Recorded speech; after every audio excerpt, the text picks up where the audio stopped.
Solution टॉपिकमधला आपण second नंबरचा problem बघतोय. त्याच्यामध्ये आपल्याला काय सांगितलं आहे, calculate the vapour pressure of solution at 100 degree Celsius containing 3 gram of cane sugar in 70 gram of water. The vapour pressure of pure water at 100 degree Celsius is 760 mm of Hg. आपल्याला काय लिहावं लागेल पहिल्यांदा, तर given लिहावं लागेल. तर मी गिवनपासून start करतो. गिवन म्हणजे त्यांनी ज्या दिलेल्या व्हॅल्यू आहेत त्या आपल्याला गिवनमध्ये घ्यायचे आहेत. मग काय काय दिले बघा बरं त्यांनी. तर 2 मास आहेत त्याच्यामध्ये. एक आहे तो 70 ग्रॅम आहे, दुसरा आहे तो 3 ग्रॅम आहे. आता हे 2 मास आहेत ना, त्यापैकी एक 70 ग्रॅम आहे, हे मोठा मास आहे, जास्त असणारा. मग हा किती ग्रॅम आहे, तर 70 ग्रॅम आहे म्हणजे नंतर हा मोर क्वांटिटीमध्ये मग तो सॉल्वंट असणार आहे, आणि हा लेस क्वांटिटीमध्ये हा म्हणजे हा सोल्यूट असणार आहे. एक झाला सॉल्वंट, एक झाला सोल्यूट. आता आपल्याला काय करायचं आहे, तर वेपर प्रेशर ऑफ सोल्युशन काढायचं आहे, म्हणजेच पी काढायचं आहे आपल्याला. त्यासाठी काय करावं लागेल, आपल्या M1 M2 पण पाहिजे. मग त्यांनी काय सांगितले, केन शुगर म्हणजे साखर ना. तर साखरेचं मोलार मास किती आहे, तर 342 आहे. 342 कसं आलं, तर शुगरचा फॉर्म्युला आहे C12H22O11. मग कार्बन किती आहेत, 12 आहेत. एका कार्बनचं ॲटॉमिक मास 12 असते. 12 गुणिले 12 144. हायड्रोजन किती आहेत, तर हायड्रोजन आहेत 22. एका हायड्रोजनचं मास असते 1, असे हे 22. ओ किती आहेत, तर 11 आहेत. आणि एका ओचं ॲटॉमिक मास असते ते 16. हे किती आलं, 176. यांची सम किती येते, 342. म्हणजे शुगरचं मोलार मास 342 ग्रॅम पर मोल आहे. परत पुढं M1 किती आहे, तर त्यांनी काय म्हटले बघा बरं, वॉटर असं बोलले. वॉटर म्हणजे किती, 18 ग्रॅम पर मोल. 18 का, 18 का, तर ऑक्सिजनचं 16, हायड्रोजनचं 1 आणि 1 2.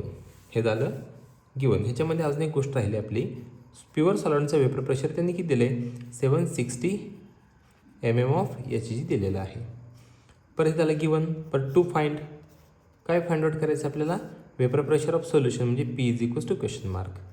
फॉर्म्युला काय येणार आहे, तर पहिला फॉर्म्युला आपल्याला वापरावा लागेल डेल्टा P वाला. Delta P is equals to P1⁻0 W2 M1 upon M2 into W1.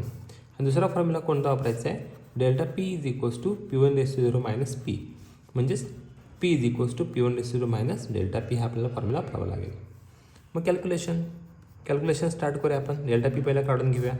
P1⁻0 किती आहे बघा बरं, 760 इंटू W2 किती आहे, तर 3 ग्रॅम.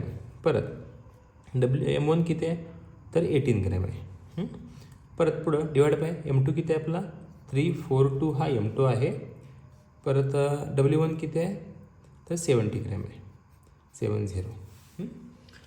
तर आपल्याला काय करावं लागेल, तर ह्याच्यामध्ये व्हॅल्यूज कमी करून घेतल्या तर चालतील. म्हणजेच 18 आणि हे 3 मल्टिप्लाय करून घेतलं तर चालेल, किंवा जेवढा भाग घालवता येईल तेवढा भाग घालवून जेवढं कमीत कमी संख्या आणता येईल तेवढं चांगलं आहे, कारण आपल्याला कॅल्क्युलेशन कमी करावं लागतं. पण आपण काय करूया, एक्सरसाइज म्हणून लॉगचं तुमचं तर थोडंसं सराव व्हायला पाहिजे, म्हणून मी काय करतो, ह्या सगळ्यांचे जे काही मल्टिप्लिकेशन असेल, डिवायडेशन असेल, हे me with help of log table करून घेतो.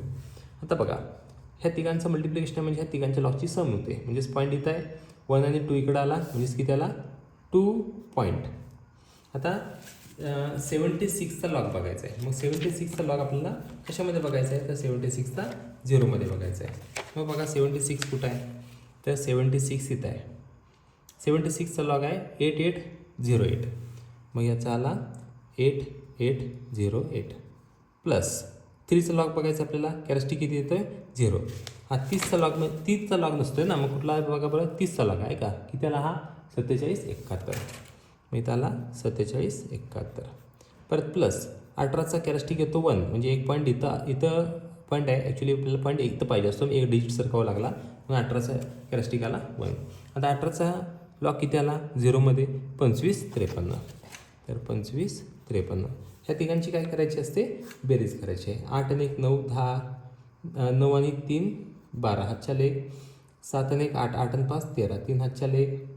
परत 8 16 आणि 5 21, 8 9 10 11 12 13 14 15 16, 6 हातच्या लेख.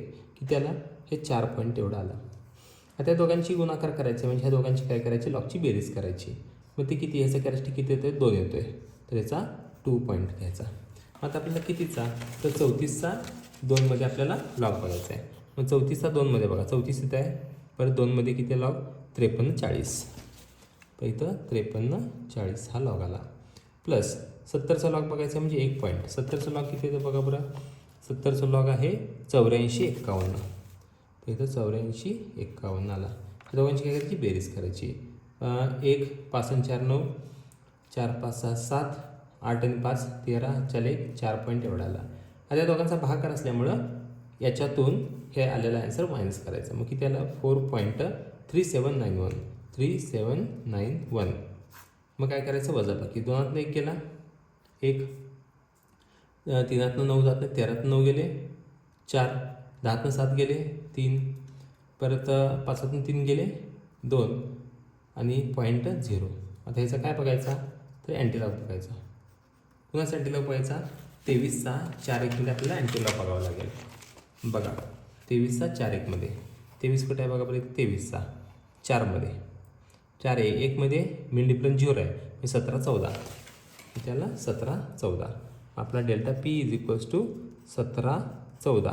पण आता सगळ्यात महत्त्वाचं आहे ही व्हॅल्यू आपल्यासाठी खूप महत्त्वाची आहे बरं का 0 पॉईंट आहे ही पॉईंट इकडे सरकायची गरज नाही म्हणजे इथं 1.714 mm/Hg हा डेल्टा पी आला. तर आपल्याला डेल्टा पी नको आहे हा पहिला कॅल्क्युलेशन झाला आपल्याला पाहिजे पी यासाठी आपल्याला दुसरं कॅल्क्युलेशन करावं लागेल.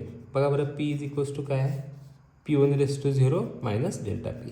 मग P1⁻0 किती आहे आपला तर 760 मायनस डेल्टा पी किती आहे 1.714. आता हे याच्यातून हे वजा करायचं आहे. मग कसं करायचं बघा कळत नसेल तुम्ही समजून घ्या इथं तर 760.000 वजा 1.714 पॉईंटच्या खाली पॉईंट आला पाहिजे. 10तनं 4 गेले 6 परत 9तनं 1 गेला 8 9तनं 7 गेले 2 पॉईंट इथं किती आला 9तनं 1 गेला 8 0 8 परत 6 आणि 7 म्हणजे किती आला बघा बरं 768.2 8 आणि 6 mm/Hg हे वेपर प्रेशर ऑफ सोल्युशन आलं. लिहायचं खाली vapour pressure of solution is 768.286 mm/Hg. Thank you.